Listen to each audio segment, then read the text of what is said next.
First டைமா தமிழக வெற்றி கழகத்தின் தலைவர் விஜய் கரூர் சம்பவத்தை பத்தியும் ஜனநாயகன் படம் ஏன் ரிலீஸ் ஆகலைன்னு மீடியாவுக்கு இன்டர்வியூ கொடுத்திருக்காரு. நேஷனல் மீடியாவுக்கு கொடுக்கிற முதல் இன்டர்வியூ இதுதான். நான் போதுமான அளவுக்கு பேசுறது இல்லைன்னு குறை சொல்றாங்க, ஆனா மீட்டிங்ஸ்ல ஸ்டேஜ்ல மக்களுக்கு தேவையானதை பேசிட்டு இருக்கேன் அப்படின்னு விஜய் சொல்லியிருக்காரு. நான் கிங் மேக்கர் இல்லைன்னு விஜய் சொன்னதுனால அவர் தான் கிங் அப்படின்னு விஜய் ரசிகர்கள் கொண்டாடுறாங்க. விஜயும் ஜெயிக்கிறதுக்காக போராடுற சண்டை செய்வான் அப்படின்னு உறுதி கொடுத்திருக்கிறாரு. ரொம்ப ரொம்ப முக்கியமான விஷயம் என்னன்னா, அரசியல்ல தனக்கு ரோல் மாடலா எம்ஜிஆர், கலைஞர், அம்மா ஜெயலலிதா அப்படின்னு 3 பேரையும் விஜய் சொல்லியிருக்காரு. விஜய்க்கு செல்ஃப் கான்பிடன்ஸ் இல்ல, அதனாலதான் பிரஸ் மீட் வைக்கிறது இல்ல, 1-to-1 இன்டர்வியூ கூட விஜய் பேசுறது இல்லைன்னு அவர் மேல விமர்சனம் செய்வாங்க.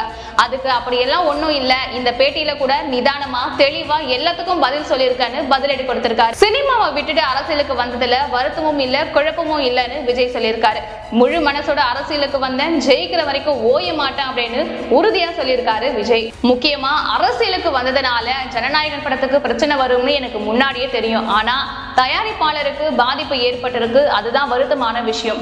ஜனநாயகன் படத்துக்கு நெருக்கடி கொடுப்பாங்கன்னு எதிர்பார்த்தது உண்மைதான், அதுதான் இப்போ நடந்திருக்குன்னு விஜய் மனம் திறந்து பேசியிருக்காரு.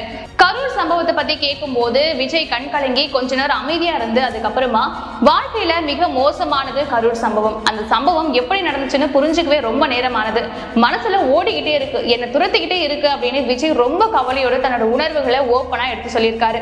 NDTV தமிழ்நாடு கான்க்ளேவ்ல ஸ்டாலின், எடப்பாடி பழனிசாமி, உதயநிதி ஸ்டாலின், கனிமொழி, கமல்ஹாசன் உள்ளிட்ட பலரும் பங்கேற்றாங்க. ஆனா ஒருத்தர் மிஸ் ஆனாரு, சூப்பர் ஸ்டார் விஜய் மிஸ் ஆனாரு.